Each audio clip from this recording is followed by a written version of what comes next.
போர்க்களத்தில் ரோபோ வீரர்கள் இது என்னன்னா ஒவ்வொரு உலக நாடும் இந்த மாதிரி விஷயத்துல தனியாக கவனம் எடுத்து செய்யறாங்க. ஒரு போர்க்களம்னாலே மனிதர்கள், அதாவது ஒரு போர்க்களம்னாலே ராணுவ வீரர்கள் அங்க கொல்லப்படுறது ரொம்ப ஈஸியா இருக்கு.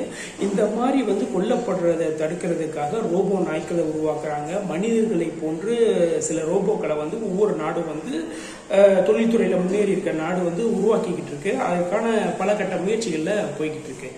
மகாராஷ்டிரால பூனேல டிஆர்டிஓன்ற ஒரு அமைப்பு என்னன்னா 4 வருஷத்துக்கு முன்னாடில இருந்தே இந்த போர்க்களத்துல ரோபோ விஷயம் செயல்படுத்துறதுக்கான விஷயங்களை முன்னின்று பண்ணிக்கிட்டு இருக்காங்க. விரைவில் அதுக்கான முயற்சி வெற்றி அடையும் அப்படின்னு சொல்லியிருக்காங்க.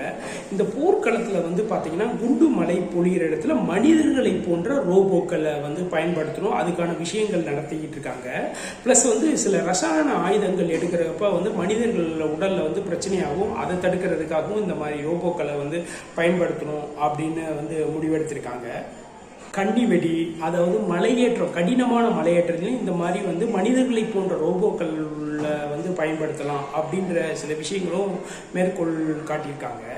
ரோபோவோட உடல் பகுதியில ஆயுதங்கள் பொருத்தப்பட்டு சென்சார் கருவி மூலம் இயக்கப்பட்டு ஈஸியா மனிதர்கள் போனா அங்க உயிரிழக்கிறதுக்கான வாய்ப்பு இருக்கும். ஆனா இந்த மாதிரி ரோபோக்கள் போகிறப்ப என்னன்னா உயிரிழப்பையும் தடுக்கலாம். ஈஸியா அந்த ரோபோக்கள் கரெக்டா அந்த விஷயத்தை செயல்படுத்தும்.